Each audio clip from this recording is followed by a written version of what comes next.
Bun venit la citirea de dragoste pentru Zodia Taur, o citire valabilă pentru luna iunie 2025. Deși această citire vine în a doua parte a lunii iunie, energia ei se poate extinde lejer și în luna iulie, pentru că unele povești au nevoie de timp ca să se așeze, iar mesajele din tarot vin atunci când ești pregătită să le înțelegi. Această etalare este pentru tine dacă ai soarele, luna sau ascendentul în Taur. Dacă nu simți că rezonezi complet, îți recomand cu drag să urmărești și citirile pentru ascendent și luna natală, pentru că acolo se regăsesc adesea nuanțe esențiale pentru tine. Așadar, dacă te simți confuz în iubire, confuză, dacă simți că dai mult, dar primești prea puțin, sau dacă ai întâlnit pe cineva și nu știi dacă merită încrederea ta, atunci poate că nu e deloc întâmplător că ai ajuns aici. În această citire extragem 6 cărți de tarot și le vom interpreta în următoarele poziții. Mai amestec puțin cărțile, deși am făcut-o și înainte de filmare. Iată că avem deja aici prima carte, în poziția care reprezintă energia ta în iubire acum. Ce stare te influențează în această lună? Avem aici arcana majoră, diavolul. Hai să vedem și celelalte cărți. În a doua poziție vedem ce apare sau revine în viața ta emoțională. Avem aici regina de bâte. Vedem ce ai de eliberat. Ce gând, frică sau poveste veche nu-ți mai servește. 2 de bâte. Cavalerul de bâte îți spune ce-ți aduce echilibru. Unde regăsești tu siguranța și împăcarea. A 5-a carte, valetul de cupe, ne spune ce simte celălalt și ce intenții are. Dacă ai pe cineva în minte, vedem care e energia acelei persoane față de tine în această perioadă. Mă refer la cei care nu sunt într-o relație. Viitorul tău emoțional. Avem aici regele de spade. Vedem ce se întrezărește pentru tine în următoarea perioadă și ce direcție ia această poveste de dragoste pentru tine. Hai să și clarificăm această poziție. Clarificăm regele de spade.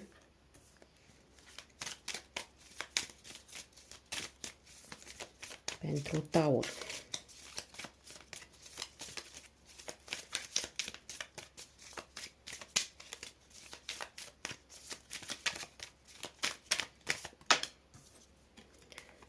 Regina de bâte, din nou.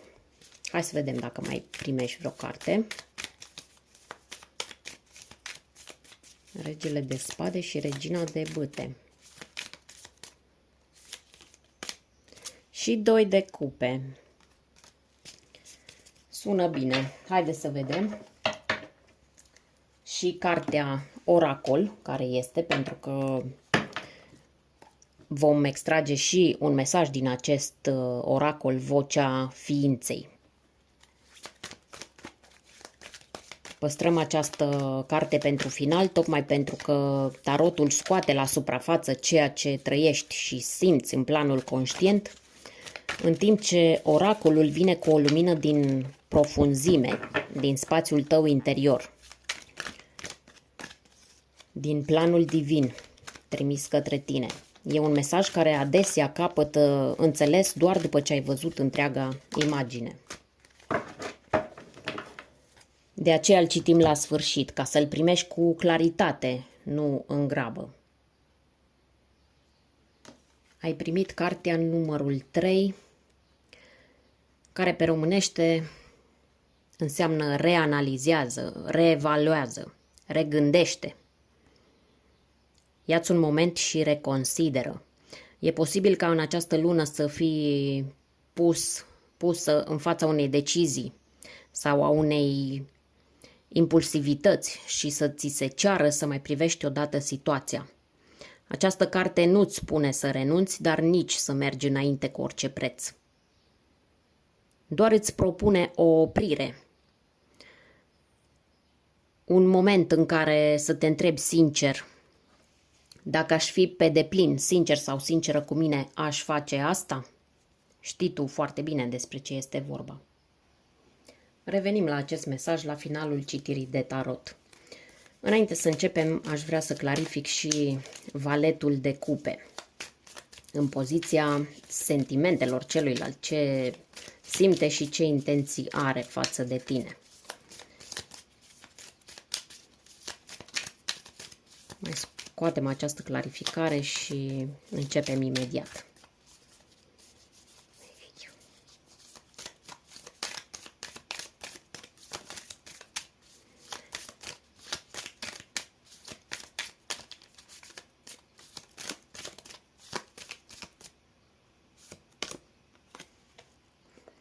Interesant, avem tot valetul de cupe. Ok. Acum că am clarificat destul de bine, putem să începem cu prima carte care reprezintă energia ta în iubire în această lună, cu influențe și pe luna iulie. De data aceasta am să mă exprim la persoana a doua singular, feminin. Dar este de la sine înțeles că mesajele sunt valabile și pentru domnii care privesc aceste citiri. Energia cu care intri în luna iunie, dragă Taur, este una extrem de intensă și nu tocmai ușor de dus. Cartea Diavolului ne arată că ești prinsă într-o legătură sau într-o dorință care, deși poate părea irezistibilă, nu îți oferă libertate. Ai putea simți o atracție puternică față de cineva, poate chiar o atracție obsesivă. Sau poate că te simți captivă într-o situație emoțională care ți-a consumat răbdarea, energia, chiar și stima de sine. Cartea aceasta este asociată cu zodia Capricorn, guvernată de planeta Saturn, care în astrologie vorbește despre lecții, limite și maturizare. Diavolul vine să-ți pună o întrebare dureroasă, dar esențială, și anume, cât din ceea ce trăiești acum în iubire este autentic și cât este o iluzie, un atașament toxic sau un compromis făcut de frică. Numerologic, diavolul este cartea cu numărul 15, care se reduce la 6, cifra iubirii și a echilibrului. Așadar, exact acolo unde cauți iubirea, este posibil să fi pierdut echilibrul. Poate ai oferit prea mult sau te-ai agățat de ideea că numai așa poate fi iubirea. E important de menționat că acest diavol poate fi și o voce din interior care îți spune că nu meriți mai mult. Sau îți spune că trebuie să accepti puținul, să accepti lipsa și ambiguitatea. E acea voce care te face să-ți fie frică de singurătate sau de ideea de a renunța la cineva care nu-ți mai aduce liniște. Luna iunie vine cu solstițiul de vară, pe data de 21 iunie, un moment de cotitură energetică puternică. Este ca o poartă care se deschide, dar nu poți trece prin ea cu lanțuri la picioare. Diavolul exact asta te învață. Îți arată unde te ții legată singură, de ce anume și cu ce cost. Poate ai spus că ești bine, că ai trecut peste, că nu mai speri nimic, dar în adâncul tău încă e acolo acea speranță, acel dacă și cu parcă. Tocmai acea energie nevindecată va fi pusă sub lupă în această lună. În ceea ce privește energia care vine spre tine, ei bine, în această lună se pare că este una vibrantă, o energie magnetică și plină de foc. Regina de bâte e o apariție puternică. Nu e doar o persoană, e o vibrație. Fie apare cineva cu o prezență dominantă, încrezătoare, foarte atrasă de tine și de energia ta, în unele cazuri, fie chiar tu devii această regină. Chiar dacă ești bărbat, mesajul rămâne valabil. Începi să-ți recapeți pofta de viață, farmecul, dorința de vizibilitate, de admirație și de a fi dorită. Regina de bâte este asociată cu zodiile de foc, berbec, leu și săgetător, dar poate fi și o energie care aduce claritate după o perioadă în care ai simțit că te-ai micșorat ca să încapă și celălalt în peisaj. Această regină vine cu o întrebare sinceră. Ce fel de iubire te face să strălucești și nu te stinge pur și simplu? Este o energie care te poate scoate din stagnare, dar care vine și cu un avertisment. Dacă apare cineva cu prea multă încredere, cineva care pare că știe mereu mai bine decât tine, întreabă-te dacă e fascinație sau dacă e o nouă formă de control. Mai ales că tocmai a ieșit din energia diavolului.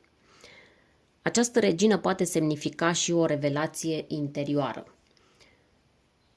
Poți realiza că meriți mai mult decât să aștepți pe cineva care nu e sigur ce vrea. Realizezi că nu trebuie să dovedești nimănui cât de valoroasă ești. Nu trebuie decât să te porți ca și cum știi deja acest lucru. Legat de contextul astrologic, soarele e încă în Gemeni până pe 21 iunie, dar după solstițiu trece în Rac. Odată cu această trecere aduce o energie mai sensibilă și mai intuitivă. Asta înseamnă că ceea ce vine spre tine acum, reprezentat de această regină, energia sau persoana respectivă, acea energie se poate manifesta ca o persoană carismatică, dar testul real vine în a doua parte a lunii. Atunci vei vedea dacă are și profunzime, energia sau persoana, sau doar strălucire de suprafață. Aici am impresia că m-am exprimat cam aiurea, dar sper că ai înțeles. În continuare cu 2 de bâte vedem ce ai de eliberat. Această carte apare adesea când ești între lumi. Între ce a fost și ce putea fi, între siguranță și necunoscut. 2 de bâte spune că ai stat o perioadă într-o energie de contemplare, de analiză, poate chiar de indecizie. Ai avut vise, dorințe, poate și speranțe legate de o persoană, dar ai rămas în punctul acela în care ai mai așteptat puțin că poate se schimbă ceva. În această poziție care îți vorbește despre ce anume ai de eliberat, mesajul este clar.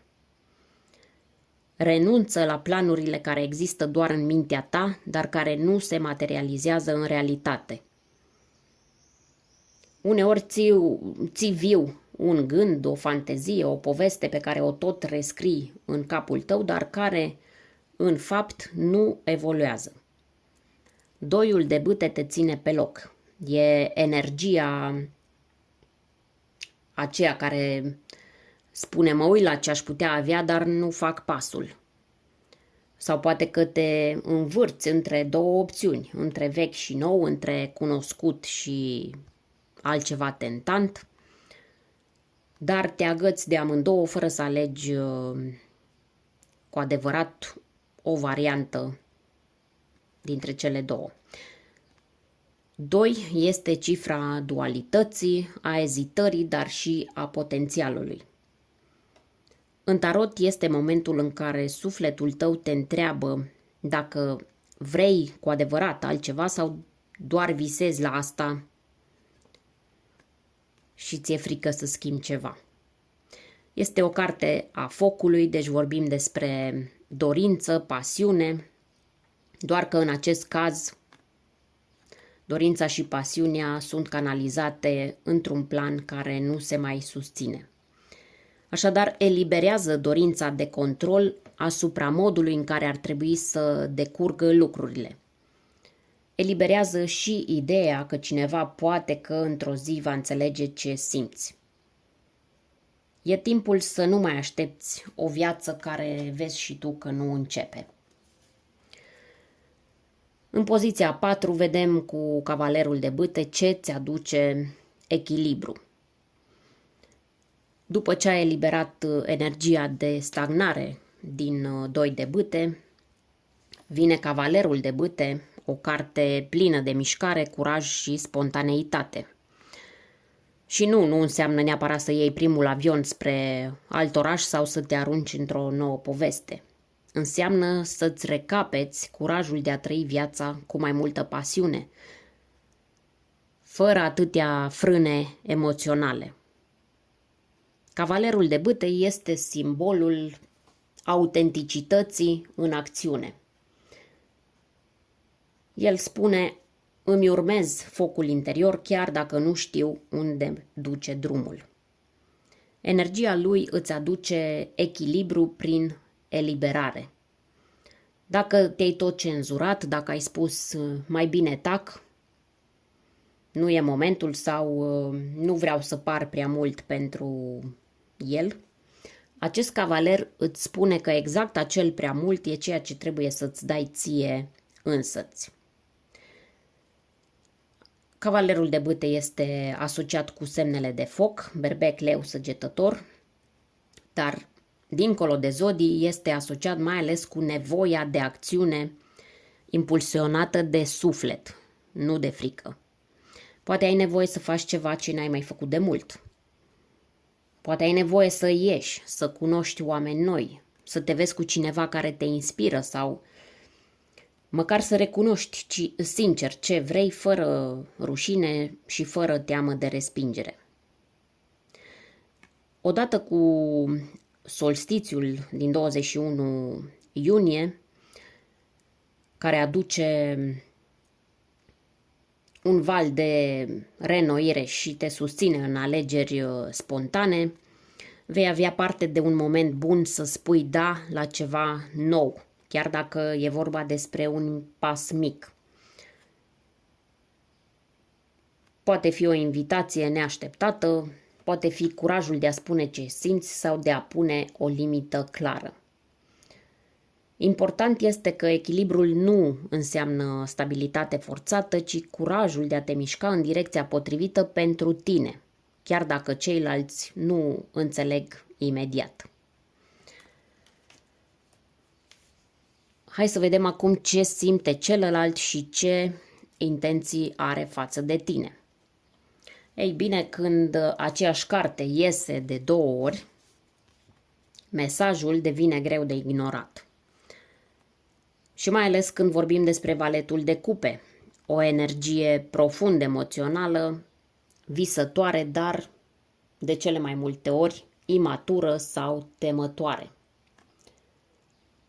Această persoană, fie că e cineva cu care ești într-o relație, fie că e cineva pe care îl ai în gând, simte ceva. Nu e lipsă de emoție aici, nu e nepăsare, dar e multă reținere, poate chiar stângăcie în exprimare. Valetul de cupe e acel cineva care simte, dar nu știe cum să spună.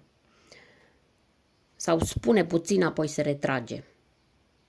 Poate visează, dar nu acționează. Ai de-a face cu cineva care se teme să-și arate vulnerabilitatea. Emoțiile lui sunt reale, dar sunt fragile.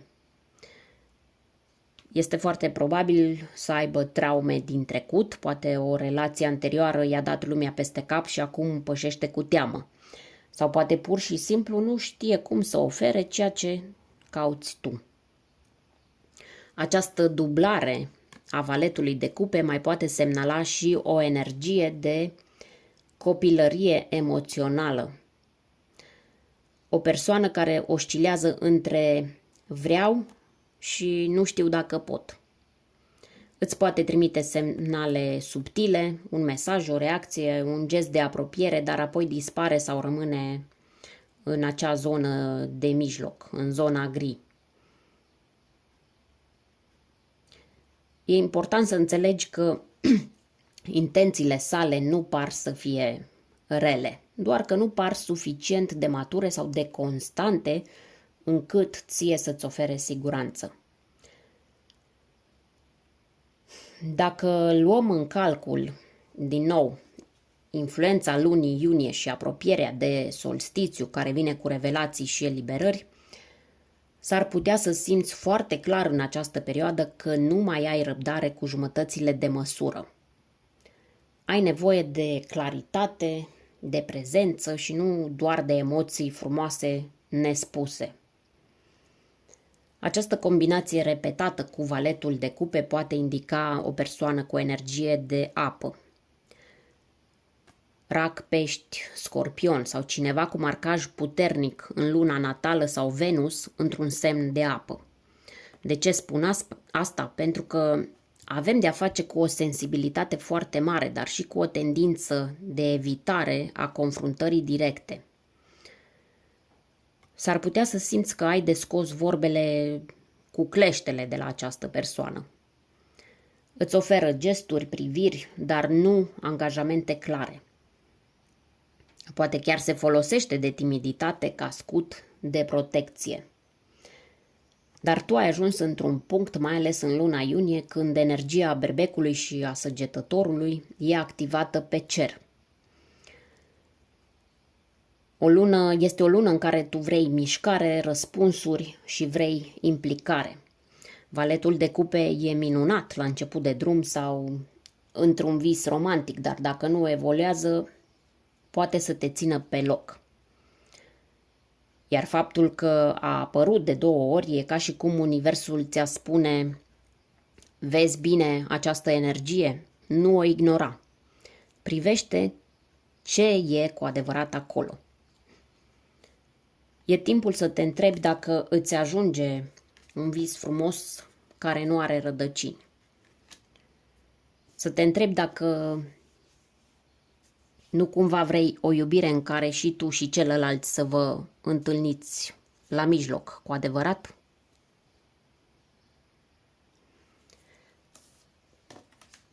Ultimele 3 cărți, Regele de Spade clarificat cu Regina de Bâte și 2 de Cupe, prezintă aici o energie care cere claritate și te provoacă să iei poziție. Regele de Spade aduce o stare de luciditate emoțională. Nu e vorba doar despre ce simți, ci despre cum alegi să acționezi în baza acelor emoții. În viitorul apropiat s-ar putea să simți că e momentul să-ți clarifici complet poziția. Ce vrei, ce nu mai accepți, care este standardul tău în iubire. Asta vrei să clarifici, nu mai lași lucrurile în aer.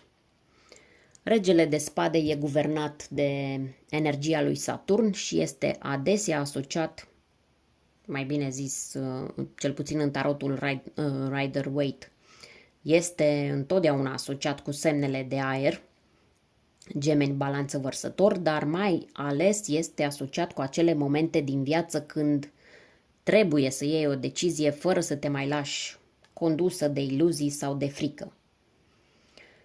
Aici mai poate fi vorba și de o persoană reală care intră în viața ta, o persoană cerebrală, matură și responsabilă. Clarificarea cu Regina de Bâte și 2 de Cupe ne arată însă că această claritate vine mână în mână cu o energie de atractivitate puternică și posibilă conexiune reciprocă. Regina de Bâte e magnetică. Ea atrage, ea nu fuge după nimeni. Iar 2 de Cupe este una dintre cele mai frumoase cărți de întâlnire de suflet. Fie că e vorba despre o relație nouă, fie că în sfârșit se aliniază o poveste mai veche, dar sinceră. Asta înseamnă că dacă alegi să nu te mai pierzi în așteptare, dacă spui clar: asta sunt eu, asta am nevoie și asta consider că merit, atragi o relație în care există echilibru și reciprocitate. Poate apărea cineva nou, un semn de aer sau de foc, Vărsător, Gemeni, Leu sau Berbec, sau poate această persoană despre care am vorbit anterior evoluează înspre maturitate și vine cu o atitudine clară. În ambele cazuri, finalul nu este despre compromis, ci despre puterea ta de a atrage o iubire pe măsura ta. Mesajul aici este simplu. Când știi ce meriți și te exprimi clar, relațiile care nu ți se potrivesc se dizolvă natural. Și în același timp, ce crezi că se întâmplă? Creezi spațiu pentru o iubire autentică, o iubire cu respect și pasiune de ambele părți. Să revenim la mesajul oracol. Această carte apare ca un ultim semn de la ghizii tăi. Nu pentru a te pune pe gânduri în plus, ci pentru a-ți aduce o pauză conștientă. Numărul 3 în numerologie este legat de expresivitate, gândire creativă și comunicare. Asta înseamnă că răspunsurile nu vin din tăcere sau frustrare, ele vin dintr-un proces sincer de reevaluare și exprimare autentică. Reconsideră nu înseamnă să te întorci din drum. Nu. Înseamnă că trebuie să-ți pui întrebarea corectă. Îți dau un exemplu. Dacă nu mi-ar fi teamă, ce aș face? Sau, dacă aș avea siguranța că merit o iubire curată, ce aș alege azi? Această carte spune că există o alegere în fața ta. Poate între a mai investi sau nu într-o conexiune, între a spune ce simți sau a păstra distanța, dar nu e o alegere pe care să o faci impulsiv. Așa că ia-ți un moment și întreabă-te, tu ce alegi acum? O iubire care te lasă în incertitudine sau una în care vă întâlniți amândoi cu inima deschisă? Pentru că adevărul e că ai crescut, ai evoluat și odată cu tine a crescut și standardul tău în iubire. Dragă Taur, dacă ai rezonat cu această citire, abonează-te, lasă un comentariu și spune-mi ce ți-a atras atenția cel mai mult. Urmează în curând și citirile speciale pentru a doua jumătate a anului 2025, așa că te invit să rămâi aproape. Iar dacă vrei să susții munca de aici, găsești linkul pentru o cafea virtuală, îl găsești în descriere. Până data viitoare, ai grijă de tine și gândește-te bine la ce permiți să rămână în viața ta. Pe curând!